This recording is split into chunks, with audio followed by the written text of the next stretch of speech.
ये एक ही रो में गाड़ियाँ हैं जो मैं आपको दिखा रहा हूँ, ये एक ही रो में एक ही जगह पे कि आप देख रहे हैं एक्सीडेंट हुई हुई हैं।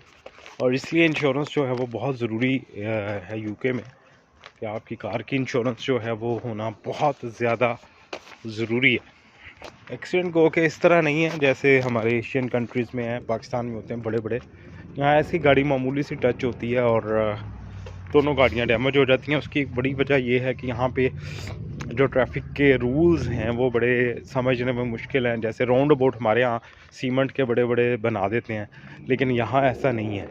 यहाँ पे आपको जो सड़क के ऊपर ही वाइट पेंट करके सर्कल लगा दिया जाता है, जो हार्डली 5 फुट का होगा, 5 बाई 5 का, और उसे घुमा के और उसी को आपको फॉलो करना होता है। राइट साइड पे जो गाड़ी आ रही होती है, अगर कोई गाड़ी आ रही है तो आपने वहाँ पर रुकना है। और सम टाइम पीछे से आने वाला जो है वो बेध्यानी में आपकी गाड़ी लगा देता है, या आप अगर मोबाइल यूज़ कर रहे हैं तो आपसे गाड़ी लग सकती है।